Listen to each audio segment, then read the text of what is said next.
On enchaîne par la quatrième communication orale, intitulée Recrudescence de la rougeole au Maroc, des enfants de la région de Souss-Massa, qui sera représentée par Dr Soukaina Safati. À vous la parole.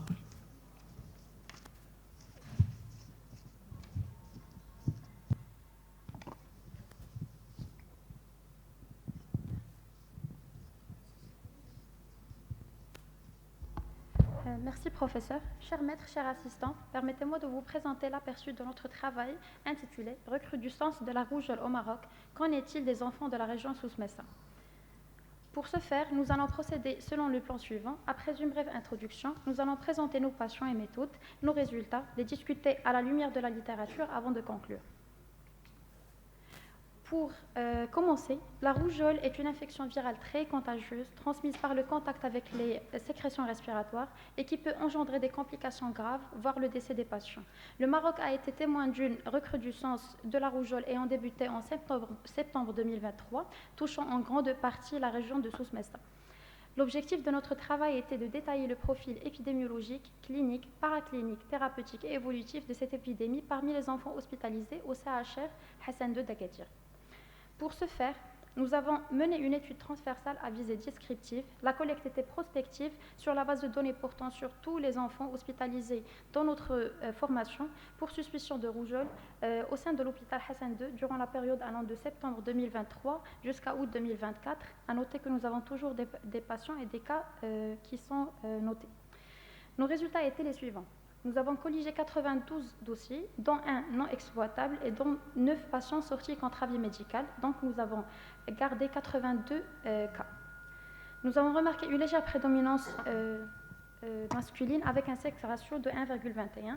L'âge médian de nos patients était de 5,3 ans avec des extrémités allant de 2 ans jusqu'à 14 ans, de 2 mois jusqu'à 14 ans. L'origine géographique était d'Agadir, suivie de Biougra, puis d'Inzken. Le statut vaccinal pour le statut vaccinal, 27% des enfants ont manqué la première dose du RR et 82% ont manqué la deuxième dose du RR. Pour le comptage, il était noté chez 33% des patients, soit 33% des cas, soit 27 patients. Pour les signes cliniques, la fièvre était présente chez tous nos patients. L'éruption cutanée typique présente chez 96% des patients, à savoir que 3 avaient présenté une éruption atypique. La conjonctivite, elle a touché 36% chacune. Le vomissement et diarrhée chez 14% chacune. Et la dyspnée chez 11%. Les complications étaient de type respiratoire chez 73% des cas, des détresses respiratoires avec des besoins en oxygène, des pneumonies et un plus haut pneumothorax. Les complications digestives chez 30% des cas, à type de vomissement incoercible et des hémorragies digestives. Les complications neurologiques chez 10% des cas, à savoir un syndrome méningé et deux états de mal convulsifs. Et des complications ophtalmologiques à type de 2 conjonctivites purulentes et une kératite punctuée. Pour le bilan paraclinique, il n'était pas systématique, il était demandé chez 70 patients. Sur le plan biologique, nous avons noté une hyperleucocytose chez 33% des patients, 27% avaient une lymphopénie, 17% avaient une thrombopénie, la CRP était élevée chez 78% et une hyponatrémie chez 45% des patients. 3 méningites lymphocytaires, une insuffisance rénale et une acidocétose diabétique ont été remarquées. La radiographie thoracique n'était pas systématique. Elle a été faite chez 70%, dont 13 présentaient une pneumonie avec 2 pneumonies bilatérales, un épanchement liquidien et un poumon blanc. Les TDM ont confirmé une pleurésie de moyenne abondance et un pyopneumothorax. Pour le traitement, il consistait en la vitaminothérapie à base de vitamine A pour tous les patients, une antibiothérapie intraveineuse chez 46% des patients, une oxygénothérapie chez 30% des patients et des collyres ophtalmiques chez 21%. Le pyopneumothorax nécessitait un drainage thoracique. L'évolution de nos patients était comme suit. La durée d'hospitalisation était en moyenne de 5 jours avec des extrêmes allant de 1 à 27 jours. Évolution favorable chez 92,6% des patients. Évolution défavorable chez 4 patients et 2 décès, à savoir un choc septique et une insuffisance rénale aiguë. À présent, nous allons discuter nos résultats à la lumière de la littérature. Le plan opérationnel de veille et de riposte de l'épidémie de rougeole de 2024 a défini 3 cas de figure, des cas suspects, des cas confirmés et des cas cliniquement compatibles. Tous nos patients étaient cliniquement compatibles avec 27 cas confirmés par lien épidémiologique et 2 cas confirmés biologiquement. Nous avons remarqué une prédominance masculine, ce qui rejoint les séries de l'Italie et de la Grèce. L'âge médian de nos patients était de 5,3 ans, qui est supérieur aux autres séries. 42% de nos patients étaient mal vaccinés, un chiffre plus important que l'étude de Illinois, mais moins important que les autres séries.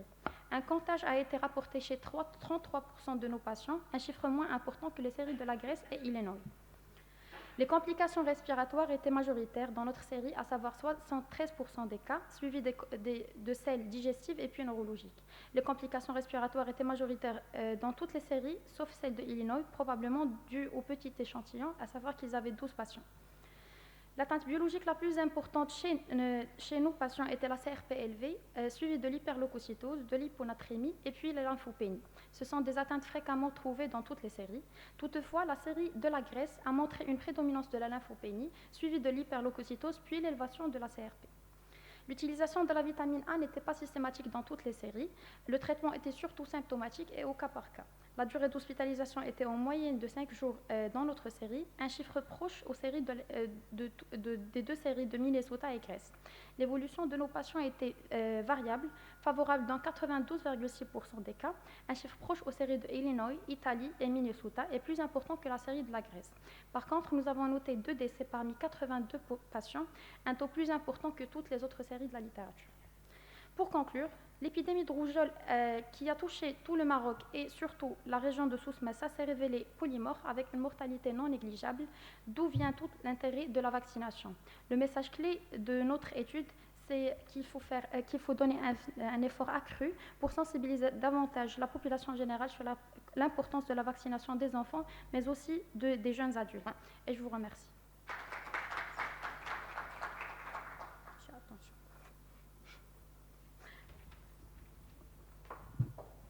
Merci, Dr Safadi.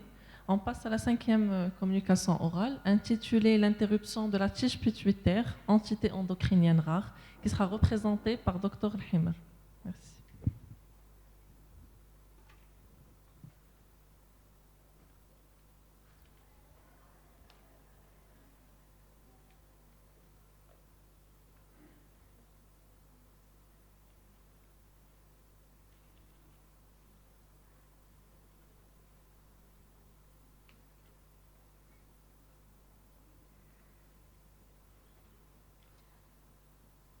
Chère audience, permettez-moi de vous présenter un bref aperçu sur notre travail intitulé « Le syndrome de l'interruption de la tige pituitaire, une entité endocrinienne rare » qui a été conduit au service de pédiatrie B, section endocrinologie, au CHE de Mohamed VI à Marrakech.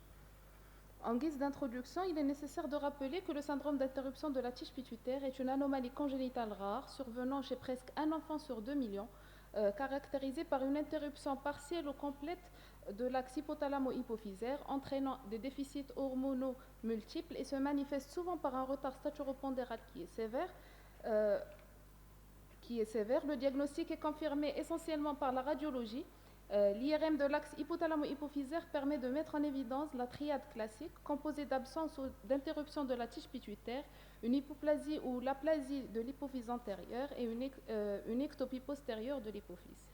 Notre étude a eu pour objectif de décrire les aspects épidémiologiques, cliniques, paracliniques, thérapeutiques des enfants atteints de ce syndrome. Pour ce, nous avons mené une étude descriptive rétrospective colligeant 21 patients sur une période de 4 ans, incluant les patients atteints de syndrome d'interruption de tige pituitaire confirmés par IRM au service de pédiatrie B, section d'endocrinologie, au CHU Mohamed VI de Marrakech. Nos résultats étaient comme suit. L'âge moyen de la première consultation était de 7 ans et 10 mois, avec des âges extrêmes allant de 1 an et 10 mois à 15 ans, avec un sexe ratio de 2,5 incluant 15 garçons et 6 filles. Les antécédents recueillis lors de l'interrogatoire étaient en premier la notion d'asphyxie périnatale avec un accouchement dystocique chez 28% de nos patients, suivi par la cryptorchidie et l'ictère néonatal. Le syndrome polyuropolydipsique a été retrouvé chez 14 de nos patients et un seul patient était victime d'un traumatisme crânien grave qui représente un facteur de risque conséquent. Le motif de consultation était essentiellement le retard staturopondéral, dont 71% était inférieur à moins 4 DS. Le reste était compris entre moins 2 et moins 4 DS. L'examen clinique a permis de mettre en évidence une dysmorphie faciale faite d'un front proéminent, une hypoplasie du milieu du visage avec un micrognatisme chez 6 patients, un retard pubertaire ainsi qu'un micropénis chez 14% des malades. L'ictère cholestatique a été retrouvé chez une seule patiente. Un bilan minimal a été réalisé chez tous nos patients, permettant de mettre en évidence un déficit somatotrope isolé chez 28% de nos patients et associé à celui-ci une insuffisance corticotrope chez 33% des patients, une insuffisance thyréotrope chez 38% des patients et une insuffisance gonadotrope chez 9% des patients. Un pan-hypopituitarisme a été retrouvé chez 19% des patients. Le test de simulation à l'insuline a été réalisé seulement chez 10 patients afin de compléter le dossier de maladie chronique et a retrouvé un déficit comblé chez 80% des patients et un déficit partiel chez 20% des patients. La prise en charge a consisté, bien évidemment, en une substitution d'hormones de croissance qui a été indiquée chez tous nos patients, mais initiée que ces 16 patients, soit 76% des patients, essentiellement par faute de moyens. Un traitement substitutif adjuvant a été indiqué chez 33% des patients qui avaient présenté une insuffisance corticotrope par association à base d'hémisuccinate d'hydrocortisone, 38% des patients présentant une hypothyroïdie associée à base de lévothyrox et 14% des patients présentant une insuffisance gonadotrope associée à base de testostérone. L'évolution de nos patients ayant reçu le traitement substitutif était favorable avec une vitesse de croissance de 6 cm par an en moyenne. Afin de discuter nos résultats, nous comparons nos résultats à la lumière de la littérature. Notre étude a recueilli 21 patients sur une période de 4 ans, ce qui est significatif par rapport à d'autres études comme celle de Kiksan avec 24 patients sur 10 ans et Subia avec 14 patients et celle de Wang avec 59 patients colligés sur 20 ans. Nos patients étaient diagnostiqués plus tôt avec un âge moyen de 7 ans et 10 mois contre 16 ans chez l'équipe chinoise. Toutes les études démontrent une nette prédominance masculine et comme facteur de risque l'accouchement dystocique. La manifestation clinique est la même chez toutes les équipes, à savoir un retard staturopondéral sévère. La forme isolée par déficit somatotrope reste minoritaire par rapport aux formes associées, rejoignant nos résultats. Le déficit total en GH est prédominant dans les résultats de l'équipe chinoise, venant confirmer nos résultats. Sous traitement substitutif, toutes les études montrent une bonne amélioration avec un gain statural qui était satisfaisant. Et pour conclure, le syndrome d'interruption de la tige pituitaire est difficile à diagnostiquer et à traiter en raison de sa rareté et de la diversité de ses symptômes. Une gestion efficace exige une approche multidisciplinaire comprenant pédiatre, neuroimagerie et un suivi endocrinien. L'accès à l'hormone de croissance est problématique à cause des coûts et des limitations des systèmes de santé et actuellement en rupture. Cependant, les réformes de couverture telles que celles proposées par la CNSS offrent un espoir pour améliorer l'accès de ce traitement crucial. Et merci.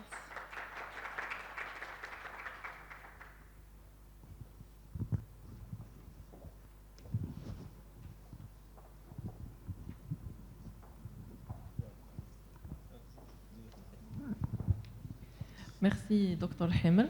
On passe à la prochaine communication orale intitulée Les intoxications médicamenteuses chez l'enfant à propos de 70 cas qui sera représentée par Dr Belkadi. À vous la parole.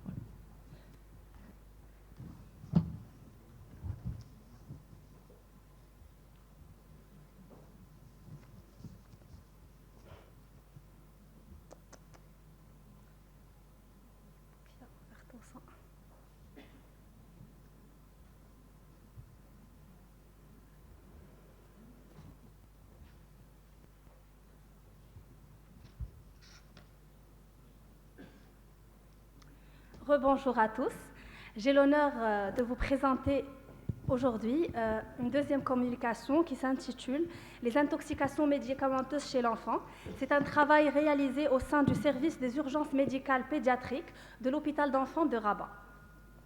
Nous commencerons par une introduction du sujet, ensuite nous détaillerons les matériels et méthodes employés, puis nous présenterons les résultats obtenus que nous discuterons avant de conclure. L'intoxication médicamenteuse est une condition résultante de la prise d'une dose excessive d'un ou plusieurs médicaments. Sa gravité ou sévérité dépend du médicament impliqué, de la dose absorbée, du délai de la prise en charge et de la sensibilité individuelle. Les signes cliniques sont caractérisés par un très grand polymorphisme. Les objectifs de notre travail sont analyser l'épidémiologie et les caractéristiques des intoxications médicamenteuses aux urgences, proposer des mesures de prévention adaptées à notre contexte marocain. Pour ce qui est des matériels et méthodes, notre étude est de type rétrospective et descriptive. Elle s'est déroulée sur une période d'1 an. Nous avons inclus 70 enfants âgés de moins de 16 ans. Mais je tiens à préciser que cette étude concerne uniquement les patients qu'ils ont consultés au service des urgences et qu'ils ont rapporté une notion de prise médicamenteuse excessive. Les patients qui étaient hospitalisés dans les services et à qui on a découvert une intoxication au cours du bilan étiologique n'ont pas été inclus. Pour ce qui est des résultats, au cours de notre période d'étude, nous avons enregistré 68 737 consultations. Les intoxications médicamenteuses représentaient environ 0,1%. L'âge moyen de patients était de 3 ans et 2 mois. Il y avait une légère prédominance masculine. Les 2 tiers provenaient de Rabat et des alentours. Le délai moyen entre l'intoxication et la consultation aux urgences a été de 4 heures. 81% étaient de caractère accidentel, dont 16% étaient dus à une erreur de dosage. 19% étaient dans le cadre d'une tentative de suicide. Les intoxications monomédicamenteuses étaient les plus fréquentes. La forme galénique la plus fréquemment impliquée était le comprimé. La dose toxique a été dépassée dans 54% des cas. Elle a été non déterminée, mais le patient était symptomatique dans 31% des cas. Presque 25% de l'entourage de l'enfant ont tenté de le faire vomir. 14% lui ont administré du lait et seulement 7%, soit 10%, ont contacté le centre antipoison avant de venir aux urgences. Les psychotropes arrivent en tête des médicaments impliqués dans les intoxications, représentant 27%. Parmi eux, les benzodiazépines sont les plus fréquemment impliqués avec plus de 57%, puis les antidépresseurs tricycliques et les barbituriques. Les antihistaminiques viennent en deuxième position après les benzodiazépines, suivis du paracétamol et des cardiotropes. 74% des patients étaient symptomatiques au moment de la consultation aux urgences. Les signes neuro et signes digestifs présentent à eux seuls 50% des signes retrouvés, suivis des signes cardiovasculaires. Le signe neurologique le plus fréquent était le trouble de conscience. Les vomissements sont de loin les symptômes digestifs les plus fréquents. Ce tableau présente les différents médicaments impliqués dans les intoxications de nos patients, ainsi que les signes cliniques associés. Faute de temps, je ne pourrai pas m'attarder là-dessus. Une prise en charge thérapeutique spécifique a été initiée aux urgences pour les patients qui en avaient besoin. Cela incluait le remplissage, l'oxygénothérapie, le lavage gastrique lorsqu'il était indiqué, l'administration d'antidotes appropriés et des anticonvulsivants si nécessaire. Parmi les patients intoxiqués, 74% ont nécessité une hospitalisation, 47 cas ont été hospitalisés dans un des services de pédiatrie et 5 cas, 7%, ont été admis en service de réanimation pédiatrique. Malheureusement, un décès a été enregistré 18 heures après l'hospitalisation dû à une intoxication aux antidépresseurs tricycliques. En guise de discussion, ce tableau compare les principaux aspects de notre étude avec celle menée en Algérie, en Italie et en Arabie Saoudite. Dans les 4 études, les enfants de 1 à 4 ans, dits les enfants marcheurs, sont les plus touchés. La grande majorité des intoxications étaient accidentelles dans les 4 études, avec une proportion notable due à des erreurs de dosage.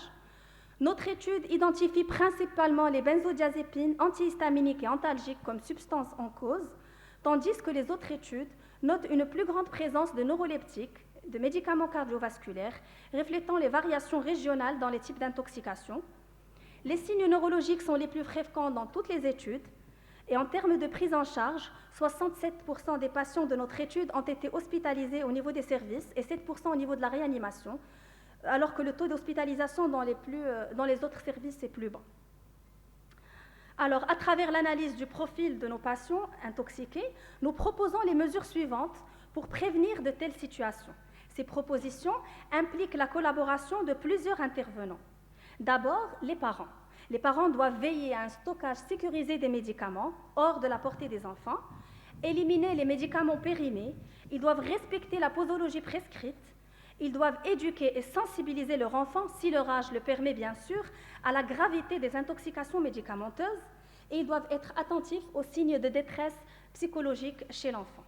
Pour les médecins, ils doivent faire des prescriptions claires et précises, ils doivent veiller à l'éducation des familles, et j'insiste sur ce point, sur les risques associés aux médicaments, sur l'importance du stockage sécurisé et sur le respect strict de la posologie prescrite, et aussi sur les gestes à éviter en cas d'intoxication, notamment ne pas faire vomir l'enfant, ne pas lui administrer du lait, et insister qu'il faut consulter rapidement. Et ils doivent aussi assurer une prise en charge psychiatrique adaptée en cas de besoin. Pour l'industrie pharmaceutique, nous proposons les mesures suivantes. Veiller à la sécurité des emballages, réduction de la concentration du volume veiller à la réduction de la concentration et du volume pour minimiser les risques, un étiquetage clair avec des mises en garde bien visibles et un choix d'emballage moins attractif pour qu'il ne soit pas, pour que l'enfant ne présente pas une confusion avec des bonbons ou des sucreries par exemple. Pour le pharmacien, il doit lutter contre l'automédication, il doit vérifier les prescriptions et il doit encore une fois sensibiliser les parents. Pour les autorités publiques, nous proposons une multiplication du nombre des centres antipoisons. Il faut qu'ils fassent connaître l'existence de ces centres et ils doivent diffuser leurs numéros. Ils doivent mettre en place les mesures pour des conditionnements adaptés aux enfants et ils doivent encore une fois éduquer les parents. Pour conclure, l'intoxication médicamenteuse est un problème de santé publique critique et émergent à l'échelle mondiale. La connaissance des principaux toxidromes est essentielle pour une prise en charge rapide et efficace. Le recours aux centres antipoisons est vraiment primordial et la mise en place des mesures préventives est la pierre angulaire. Je vous remercie de votre attention.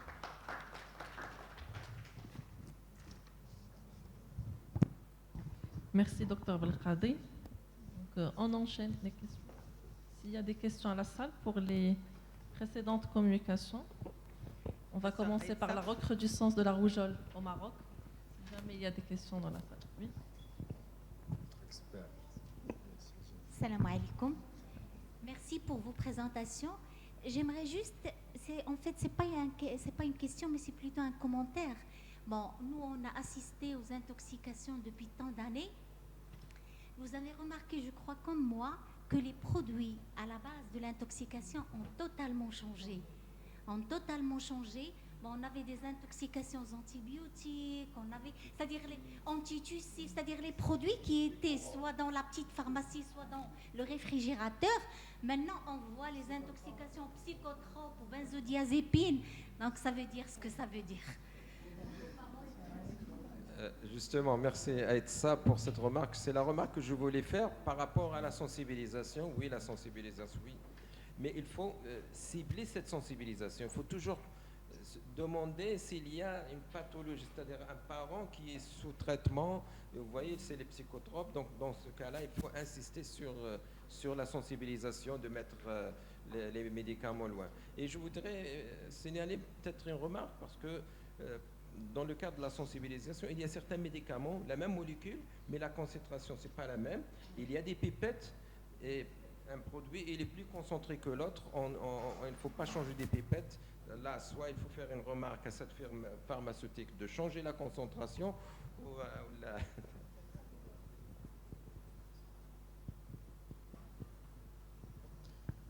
Il y a aussi, si je peux intervenir, ce qui, je dirais pas bizarre, ça rejoint ce que dit Madame Aïssa, le comprimé, j'ai le résumé ici, le comprimé était la forme. Donc ça rejoint les psychotropes.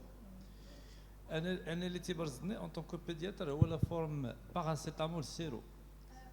تيبان لي هذوك اللي ما تيديروش ديك البوشون دو سيكوريتي ما بقاش نكتبوا لهم هذاك لانه il y a des drames familiaux plutôt. Oui, surtout qu'il est très bon. Le Doli pédiatrique, il est très bon, mais heureusement. Oui, mais bon, heureusement que ce qu'ils ont fait, les autorités pharmaceutiques, ce qu'ils ont fait, le flacon des antipyrétiques, même si l'enfant il le boit en entier, il n'atteint pas la dose toxique. Ça, c'est déjà bien. Oui. D'accord. Oui. Je parle de la marque que j'ai dit. Je suis sûre parce que j'ai contacté moi-même. J'ai contacté moi-même le centre anti-poison et ils ont assuré que même si l'enfant il boit tout le flacon, il n'atteint pas. Oui, pour les enfants de plus de 4 ans. Pour les enfants de plus de, pardon, pour les enfants de plus de 2 ans, c'est la tranche d'âge la plus difficile. On a des cas, je ne dirais pas comiques, notre très cher résident et résidente plutôt, parce qu'il n'y a plus de résidents, je pense. Il y a le problème de l'hashish, oui, mais nous, on s'est concentré sur les intoxications médicamenteuses. Ça sera, Inch'Allah, notre travail. Voilà, le contexte familial et socioculturel est très important.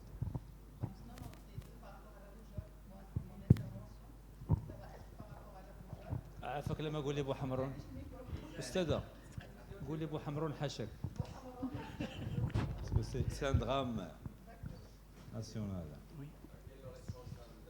Moi je reviens à la rougeole et donc malheureusement عافاك لما جينا استاذ tu es notre expert national dans le métier. Malheureusement on ne devrait pas voir ces cas qui se sont produits dans la région de Souss Massa Dara ou ailleurs. Parce qu'en 2013, nous avons fait une campagne de rattrapage et on a vacciné 11 300 000 enfants de 9 mois à 19 ans. Et le Maroc était rentré dans le pool des pays qui ont... non, l'éradication, c'est un terme très fort, qui ont commencé à éliminer. L'élimination de la rougeole, parce que c'est une maladie qui n'est pas facile à éliminer. Donc l'éradication, c'est un autre stade, c'est pas pour maintenant, c'est dans 10 ans, 20 ans, peut-être l'éradication. Malheureusement, le Maroc, aujourd'hui, le ministère est en train de former les susceptibles. Qu'est-ce qu'un susceptible? C'est quelqu'un qui n'a pas été vacciné ou qui a été vacciné et qui n'a pas répondu à la vaccination, car la mère avait toujours des anticorps dans son sang, et donc l'enfant il est considéré comme non vacciné. Et donc le nombre de ces enfants, c'est à peu près 140 000 par an. Et sur 3, 4, 5 ans, on a 700 000 enfants qui sont susceptibles. Et il suffit que quelqu'un apporte le virus d'une région et l'épidémie se déclenche. Le Maroc devrait changer l'âge de vaccination contre la rougeole et la rubéole. Donc, au lieu de continuer à vacciner à 9 mois, il faut passer à 12 ans, à 12 mois, parce qu'à 12 mois, nous avons presque 3% qui ne vont pas développer leur immunité parce qu'ils ont toujours des anticorps persistants. Les mères ont toujours des anticorps. Malheureusement, le ministère n'a pas fait ça en 2011. Et c'est lui qui a formé ces susceptibles. Et la deuxième dose à 18 mois. Je crois que si le ministre... Mais maintenant, je crois que ça va être difficile pour le Maroc, parce qu'il y aura toujours des susceptibles, parce que j'ai vu des chiffres, malheureusement, qui m'ont fait peur. On n'a jamais vu ça quand j'étais au programme. Donc, plus du quart n'a pas reçu la première dose, et encore plus du quart qui n'ont pas reçu la deuxième dose. Et qu'est-ce que les gens font au niveau des délégations et des provinces? Parce que nous avons les postes fixes, c'est plus de 70 à 80% des enfants qui viennent spontanément, ils sont vaccinés. Et les 20%, les équipes mobiles. Et aujourd'hui, nous avons les équipes mobiles qui dépassent presque de 90% ce qu'on avait pendant les années 2010 et jusqu'à 2014. Et donc, je crois que c'est un problème de couverture des enfants. Et il faut que le ministère fasse quelque chose, parce que c'est honteux de voir ça. Et malheureusement, le ministère n'a jamais déclaré de décès par rougeole. Alors qu'en Italie, aux États-Unis, c'est 5 à 10% de décès. Alors le Maroc, nous avons beaucoup de malnutris, nous avons beaucoup de problèmes pour les enfants. Donc nous avons au moins 5 à 10% de décès. Et les complications, les diarrhées, les pneumopathies. Et je reviens aux pneumopathies. Est-ce que vous avez contrôlé le statut vaccinal par le vaccin antipneumococcique? Est-ce qu'ils ont reçu le vaccin antipneumococcique ou non? Nous n'avons pas étudié ce paramètre, mais les patients dépendant de l'âge, il y a des patients qui n'ont pas déjà atteint l'âge de vaccination antipneumococcique. On avait une grande tranche d'âge qui vraiment c'était des nourrissons de 6 mois, 5 mois, 4 mois. été donné les premiers mois. Le Malheureusement, pneumocoque. le Maroc a toujours le vaccin contre la rougeole et la rubéole. Oui. Et depuis longtemps, on a défendu à ce que le Maroc introduise le vaccin trivalent, la composante rougeole, oreillon et rubéole. Et le Maroc est parmi les très rares pays au monde aujourd'hui, avec le Djibouti, avec les pays qui ont des problèmes de guerre ou des problèmes majeurs de pauvreté. Et le Maroc, normalement, nous avons un programme qui était parmi les 10 meilleurs programmes au niveau mondial. Alors aujourd'hui, on voit la rougeole qui court les rues et les douars au Maroc. Et donc, j'espère que Et on a fait beaucoup de recommandations au ministère, malheureusement, ça n'a pas été pris en charge. Si vous permettez, il y avait plusieurs patients non hospitalisés et qui étaient mal vaccinés. Donc le chiffre est plus important. Qui n'ont pas complété le schéma, qui n'ont pas reçu les 2 vaccins. Parce que la plupart ont reçu le 9e mois et pas le 10e. J'ai une question à Sébricat. Est-ce que cette recrudescence, est-ce qui n'est pas due à la Covid, la période de Covid? Parce qu'il y a quand même, et le séisme, deux facteurs, donc très, je crois que...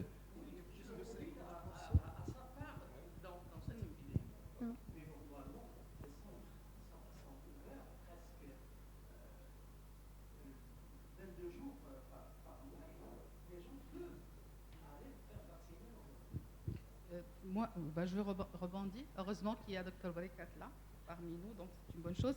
Mais j'ai quand même une réflexion par rapport à 2 chiffres que vous avez évoqués. Il y a les 27% qui ont contracté la rougeole et qui ont raté la première dose.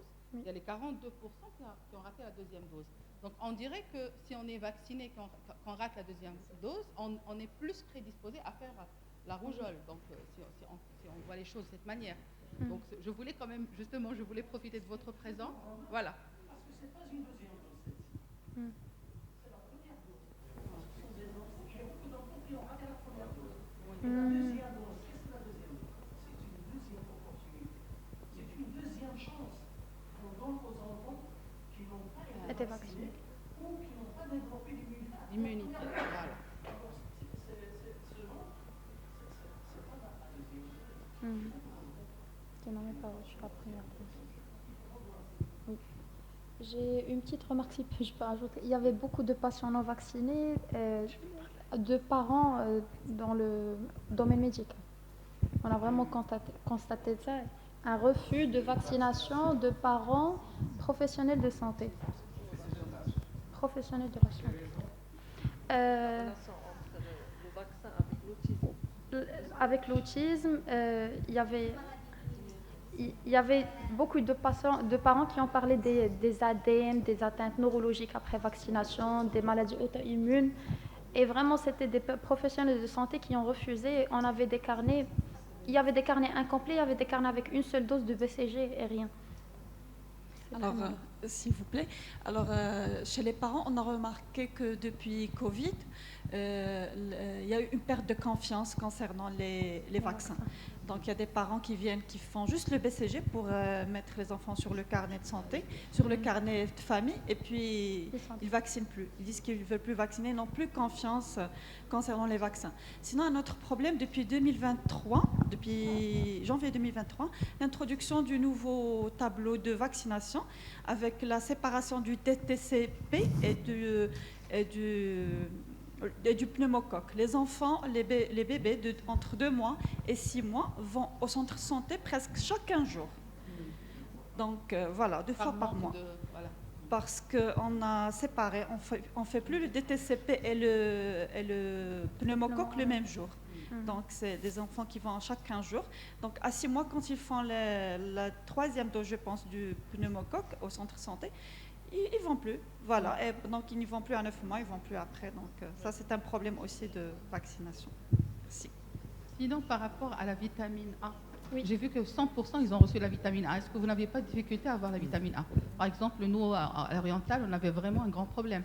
Il fallait les orienter au niveau des centres de santé, il fallait convaincre les gens du centre de santé pour qu'on puisse l'avoir. Donc on avait un grand problème. Et je pense que les chiffres qui ont été évoqués par les médias, c'est vraiment des chiffres qui sont au-dessous de ce qui existait vraiment. Nous, on avait vécu des vagues d'épidémies, on n'en a pas parlé. Il y a eu des décès aussi. Et donc, je pense que c'est énorme, c'est énorme. Il y a des régions de Figuig, Bouarfa, où il y avait quand même des épidémies qui dépassaient les 200, 400 cas. Donc, vraiment, c'était grave. Moi, je me pose la question surtout par rapport à la vitamine A, parce qu'on envoyait des enfants prendre la vitamine A et c'est difficile de l'avoir au niveau des centres de santé. Oui. Dans notre cas, on avait un service dédié pour les patients de rougeole, adultes et enfants, et on avait vraiment la dotation de la vitamine A. Et tous les patients qui entraient recevaient la vitamine A selon le schéma adéquat. Il fallait envoyer à Oujda. Oui, oui, docteur. J1, J2. Et le rappel, oui, J30, on envoyait vers les centres de santé. Pourquoi?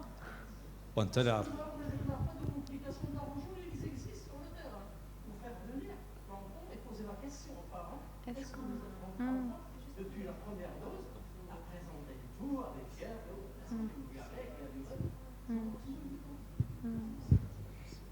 Une petite question sur le tableau clinique. Oui. Je ne me rappelle plus le nombre de cas. Oui. Je suis étonné, il n'y a aucun signe de complique qui était présent. Aucun? Le complique. Non. Non. Non. En fait, non, c'est pas qu'ils n'étaient pas présents. 26% avaient les tâches de complique, mais c'était pas... ça dépasse, je ne l'ai pas mentionné parce qu'il était dessous les autres signes. Mais on avait étudié beaucoup de signes, même la déshydratation, plusieurs signes. J'ai beaucoup de signes. Je peux t'assurer, on le voyait chaque jour. Parce que الناس فرشين في الأرض كما دي professeur Amrani. C'était catastrophique. Hein? Donc, professeur Aïssa. Je profite juste de la présence du docteur Baraka juste pour vous dire. J'ai travaillé un certain moment avant d'intégrer la voie universitaire. J'étais affectée dans un centre de santé. Et par expérience, j'ai vu ça. Alors, le taux de vaccination, c'est un indice politique, comme vous le savez mieux que moi. Donc, nous, normalement, il y avait même on tapait porte à porte pour faire venir les enfants, pour relancer la vaccination. Mais en même temps, donc les papiers qu'on remplissait pour qu'ils partent au ministère, c'est des falsifications incroyables. Donc il faut reconnaître ça, et c'est ça qui est peut-être parce que c'est un indice. Donc c'était vraiment le délégué, il était là pour avoir les statistiques, les chiffres. Donc il faut c'est une petite remarque que j'ai vécue. Derrière, je pense qu'une dernière intervention, parce que sinon on est en retard et après on prend...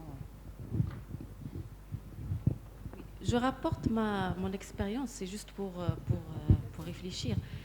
Avant la COVID et avant le séisme, il y avait un programme au niveau du ministère pour les fièvres éruptives. C'est juste pour détecter les cas de rougeole. Et on faisait les prélèvements, on ne trouvait rien. Pour la poliomyélite et pour la rougeole. Vraiment, on ne trouvait rien. On faisait les prélèvements, on s'assurait que les prélèvements étaient faits. On était prêt de la certification 0 cas. C'est vraiment hallucinant cette flambée. On ne sait pas. Vraiment, ça laisse à réfléchir. Est-ce que c'est la vaccination, c'est le séisme, je ne sais pas. Si je peux commenter, j'avais reçu la première patiente rougeole pendant ma garde. C'était du même douar. On a reçu 36 patients, adultes et enfants. Et ils étaient d'un douar où ils ont dit, la maman a rapporté qu'ils sont partis pour vaccination avant et il n'était pas dispo.